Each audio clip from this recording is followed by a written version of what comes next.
Hello नमस्कार दोस्तों, मैं अभिषेक आपको अपने YouTube चैनल अभी की उड़ान में आपका स्वागत करता हूं। मैं आज आप लोगों के सामने मैथ्स का एक टॉपिक लेके आया हूं, क्षेत्रफल जैसे फल के लिए, परिमाप के लिए, प्लस चतुर्भुज में कौन कौन से चतुर्भुज होते हैं और त्रिभुज में कौन कौन से त्रिभुज होते हैं और इनका फॉर्मूला हम आज उसके बारे में पढ़ेंगे।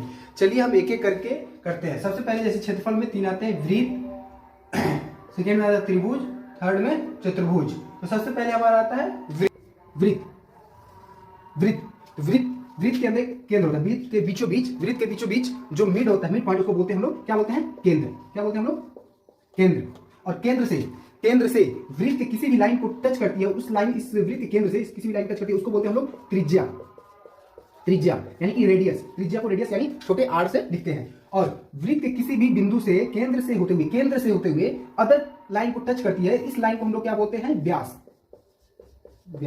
यानी कि डायमीटर यानी कि डी। उसके बाद देखो, उसके बाद आता है इसमें वृत्त के अंदर जो एरिया है, वृत्त के अंदर वाले भाग, क्षेत्रफल यानी कि अंदर वाले भाग, ये वृत्त के जो अंदर वाले भाग हैं, इसको हम क्षेत्रफल करते हैं। इस लाइन से, वृत्त की लाइन से जितनी एरिया को कवर किया गया उसको क्या बोलते हैं? क्षेत्रफल। तो वृत्त का क्षेत्रफल का फॉर्मूला क्या होता है? सबसे फर्स्ट फॉर्मूला आ गया वृत्त का क्षेत्रफल क्या आता है?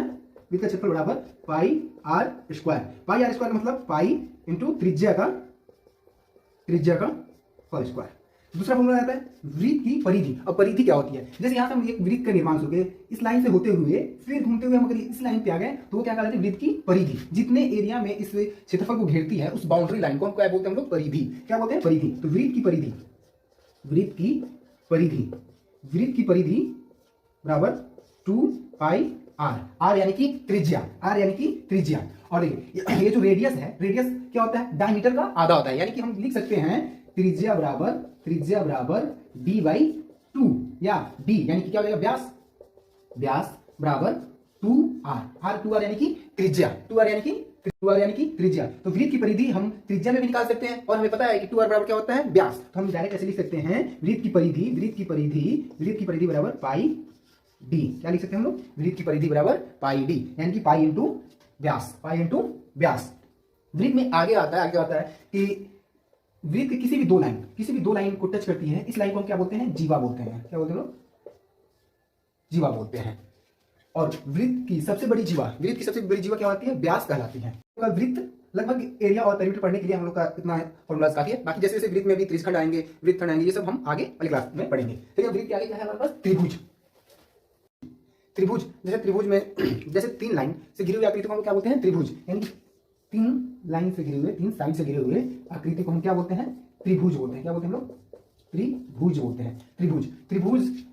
अब त्रिभुज में अगला आता है इसका क्षेत्रफल क्या होता है। फिर आगे आता है कि त्रिभुज में इसका पेरीमीटर यानी कि परिमाप क्या होता है। त्रिभुज का परिमाप यानी कि इस लाइन से स्टार्ट करते हुए फिर हम इस लाइन पे आ गए, यानी कि तीनों लाइन का साइड अगर जोड़ देते हैं हमारा क्या निकलता है? परिमाप बराबर लिख सकते हैं हम AB की लंबाई प्लस BC की लंबाई प्लस CA की लंबाई। इन सब की लंबाई को ऐड करते हैं, क्या प्राप्त होता है? परिमाप। अब त्रिभुज में पहला त्रिभुज आ जाता है समबाहु त्रिभुज। वैसा त्रिभुज जिसके तीनों भुजा आपस में बराबर हो वो कहलाते हैं समबाहु त्रिभुज। क्या कहलाते हैं? समबाहु त्रिभुज। यानी कि तीनों भुजा आपस में ये बराबर है। इस त्रिभुज का नाम दे देते हैं ABC। इसके समबाहु त्रिभुज का क्षेत्रफल क्या हो जाएगा? क्षेत्रफल बराबर √3/4 इंटू भुजा, यानी कि सभी भुजा बराबर है, क्या हो जाएगा? भुजा स्क्वायर। अब अगला आता है ये जो इस बेस किसी भी ले सकते हैं, किसी भी को आधार लेकर हम इसको एक लंब बना सकते हैं कि लंबाई, ये क्या कहलाएगी? लंबाई। तो इसको नाम दे देते हैं D यानी कि AD। तो अगला आ जाता है हमारा लंबाई बराबर क्या हो जाएगा? लंबाई बराबर √3/2 इंटू भुजा।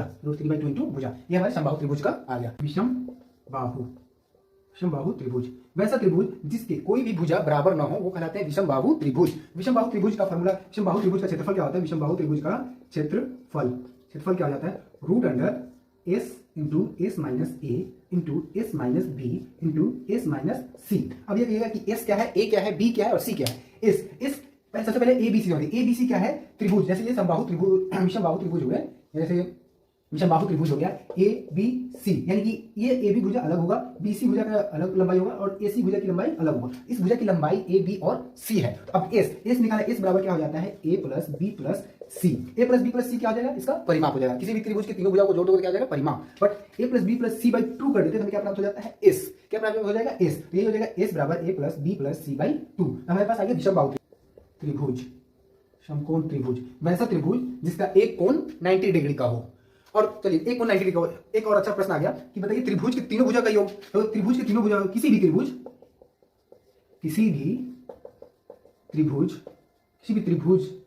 का तीनों कोणों का योग कितना होता है, 180 डिग्री। कितना होता है, 180 डिग्री। और समकोण त्रिभुज में क्या कर रहे हैं, एक कोण 90 डिग्री, एक कोण 90 डिग्री। ये कितना हो गया, 90 डिग्री का। अदर कोण एक्स या वाई होगा, यानी कि अदर दोनों कोणों को मिलाकर 90 डिग्री होगा और एक कोण अकेला 90 डिग्री होगा। ये ए, बी और सी हो गया।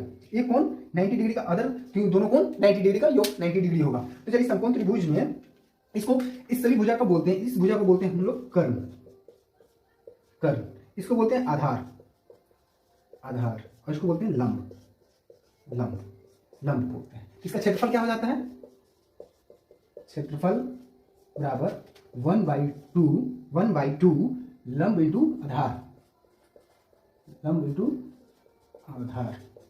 इंटू आधार। एक और इसमें आता है कि इस तीनों भुजा में एक चीज होता है, इसको हम लोग कर्ण को एच लिखते हैं, आधार को बेस यानी कि बी, और लंब यानी पी, परपेंडिकुलर। तो हमें कर्ण निकालने का फॉर्मूला होता है, यानी कि एच बराबर क्या होता है, रूट अंडर लंब स्क्वायर यानी कि पी का स्क्वायर प्लस बी का स्क्वायर। या आप इसको ऐसे भी लिख सकते हैं, एच स्क्वायर बराबर P square plus B square. ये हमारा त्रिभुज, चारों त्रिभुज के लगभग फॉर्मूलाज आ गए। आया जिसकी आमने सामने की भुजा बराबर हो, आमने सामने की भुजा बराबर हो। ये हो जाता है लंबाई, और ये हो जाएगा हमारा चौड़ाई।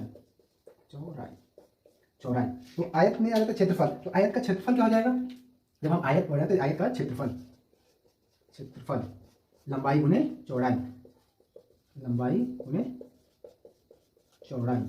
यानी कि L into B, length into breadth. अगला जाता है परिमाप क्या होता है, यानी कि जहां से ये स्टार्ट हुआ बस इसी लाइन पे आना है, यानी कि 2 इंटू एल प्लस बी, यानी कि लंबाई प्लस चौड़ाई।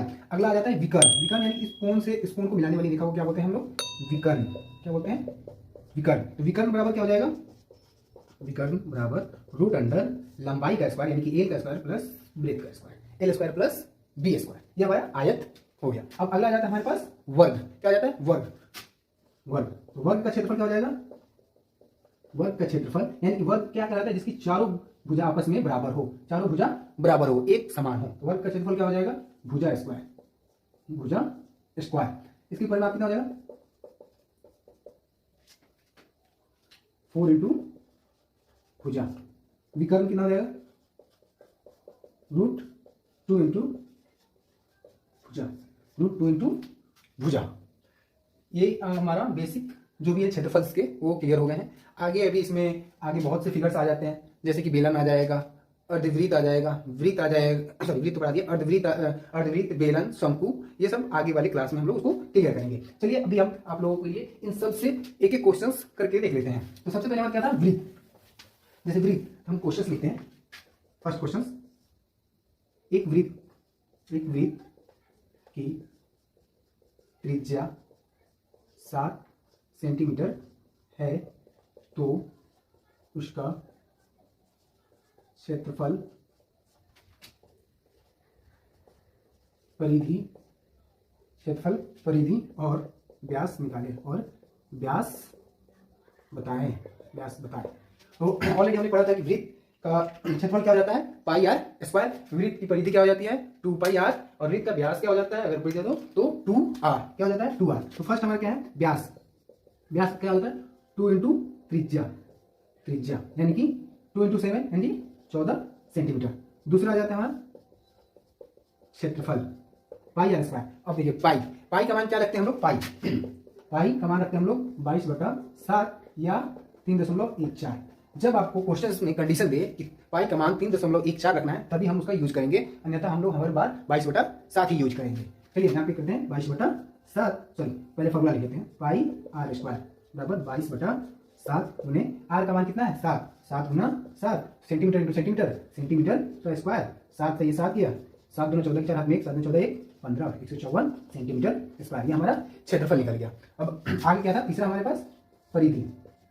परिधि, वृत्त की परिधि 2 पाई r, 2 इंटू 22/7 इंटू 7 सेंटीमीटर, 7 से 7 हम 24 सेंटीमीटर, ये हमारा परिधि निकल गया। वृत्त की परिधि, वृत्त की परिधि 2 पाई r।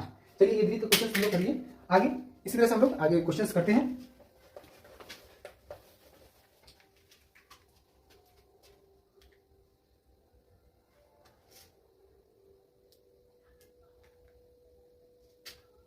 चलिए अगला हम लोग पढ़ते हैं त्रिभुज। त्रिभुज में समबाहु त्रिभुज, हम लिखते हैं एक समबाहु त्रिभुज, समबाहु त्रिभुज की भुजा यदि ये 8 मीटर हो, यदि समबाहु त्रिभुज की 8 सेंटीमीटर हो तो उसका परिमाप क्षेत्रफल तथा ऊंचाई निकाले। हमने ऑलरेडी समबाहु त्रिभुज की भुजा कितना है 8 सेंटीमीटर, तो परिमाप क्या हो जाएगा, समबाहु त्रिभुज यानी कि 3 भुजा, तो परिमाप क्या आ जाएगा, सबसे फर्स्ट देखिए परिमाप 3 भुजा यानी कि 3 इंटू भुजा यानी कि 8 सेंटीमीटर, क्या आ जाएगा 24 सेंटीमीटर। दूसरा क्वेश्चन आ गया हमारे पास क्षेत्रफल, तो क्षेत्रफल क्या हो जाता है, क्षेत्रफल √3/4 इंटू भुजा स्क्वायर, √3/4 इंटू भुजा स्क्वायर, भुजा कितना है 8 इंटू 8 सेंटीमीटर स्क्वायर, 4 से 8 गया 2, कितना आ जाएगा हमारे पास 16√3 सेंटीमीटर स्क्वायर। तीसरा आ गया हमारे पास ऊंचाई फल क्या है √3/2 इंटू भुजा, भुजा कितना है हमारे पास 8 सेंटीमीटर, तो कर गया 4, क्या आ जाएगा 4√3 सेंटीमीटर। क्लियर है। चलिए इसी तरह हम आगे क्वेश्चन पे बढ़ते हैं। चलिए इसे निकालते हैं। अब हम यहाँ पे समबाहु त्रिभुज के बदले में क्या लिख देते हैं हम लोग, मान लीजिए विषम बाहु त्रिभुज। क्वेश्चन लिखते हैं एक विषम बाहु त्रिभुज जिसकी भुजाएं 3 सेंटीमीटर 4 सेंटीमीटर और 5 सेंटीमीटर है, 3 सेंटीमीटर 4 सेंटीमीटर और 5 सेंटीमीटर है, तो उस त्रिभुज का क्षेत्रफल परिमाप ज्ञात करें। हमने ऑलरेडी पढ़ा है कि विषम बाहु त्रिभुज का परिमाप क्या होता है, यानी कि तीनों भुजाओं का योग 5 सेंटीमीटर, यानी कि तीनों भुजाओं का योग। फर्स्ट क्या है परिमाप, तीनों भुजाओं का योग यानी 4 के 7 7 5 12 यानी कि 12 सेंटीमीटर। क्षेत्रफल क्या हो जाएगा, क्षेत्रफल क्या होता है √S minus A into S minus B into S minus C। Already हमने पढ़ा है कि S क्या होता है, तीनों भुजाओं का योग बटा 2, S बराबर क्या हो जाएगा 12/2 सेंटीमीटर यानी कि 6 सेंटीमीटर। A B C दिया हुआ है, तो हम लोग क्षेत्रफल निकालते हैं। क्षेत्रफल बराबर √S कितना हो गया 6 इंटू 6 माइनस 3 यानी कि 3, 6 माइनस 4 कितना हो जाएगा हमारे पास 2, 6 माइनस 5 1। अब मल्टीप्लाई करेंगे यानी कि सेंटीमीटर स्क्वायर, जब हम मल्टीप्लाई करेंगे यहाँ पे तो 6 इंटू 6 सेंटीमीटर स्क्वायर। तो 6 में 6 जब रूट के अंदर 6 इंटू 6 है तो एक 6 हमारा बाहर आ जाएगा। रूट के अंदर जब दो संख्या का मल्टीप्लाई होता है तो एक संख्या बाहर निकल जाता है, उसी को हम बोलते हैं रूट निकालना। यही हो जाता है हमारे पास 6 सेंटीमीटर स्क्वायर। हमारे पास आंसर आ गया इसका, इस त्रिभुज का क्षेत्रफल। चलिए अगले क्वेश्चन पे आते हैं हम लोग। समकोण त्रिभुज। चलिए जल्दी से क्वेश्चन लिख लेते हैं। एक समकोण त्रिभुज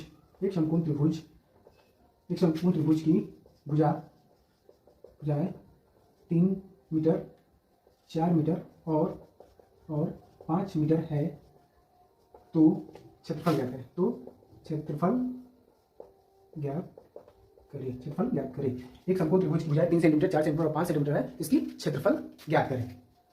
हमें ऑलरेडी पढ़ा था समकोण त्रिभुज का क्षेत्रफल क्या होता है। समकोण त्रिभुज का क्षेत्रफल बराबर 1/2 इंटू आधार इंटू ऊंचाई।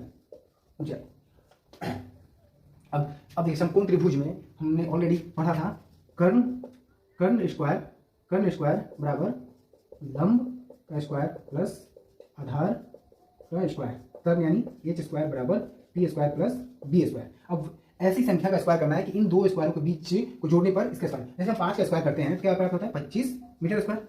अब 3 का स्क्वायर करते हैं तो 9 मीटर स्क्वायर प्लस 4 का स्क्वायर करते हैं तो 16 metre square.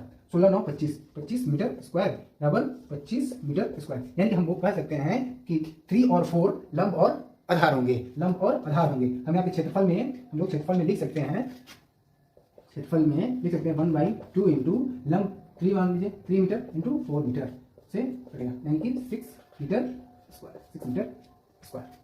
This is the right answer. चलिए, थैंक यू। इसी तरह से अगर आपको आगे भी ये क्लास अच्छी लगती है कृपया मेरे इस चैनल को, ऐसे ही आपको अगर वीडियो अच्छी लगती है तो कृपया वीडियो को लाइक करना न भूलिए और ज़्यादा से ज़्यादा लोगों में शेयर कर दीजिए। और जो भी मेरे इस चैनल पे पहली बार हैं कृपया इस चैनल को सब्सक्राइब कर ले। मैं अभिषेक आपको ऐसे ही आने वाले एग्जाम्स में आपको ऐसे ही सभी टॉपिक्स पे एक एक वीडियो करके क्वेश्चंस बनाऊंगा, तो आप लगातार देखते रहिए। आपको 10 से 15 दिन के अंदर में आपको लगभग आपको 10 चैप्टर्स मैथ्स के पूरे कंप्लीट करवा देंगे। आप सिर्फ इस चैनल पे बने रहिए और इस वीडियो को ज़्यादा से ज़्यादा लोगों में शेयर करिए। चलिए, थैंक यू। अगली वीडियो में हम मिलते हैं फिर अगले चैप्टर के साथ। चलिए, थैंक यू, बाय बाय।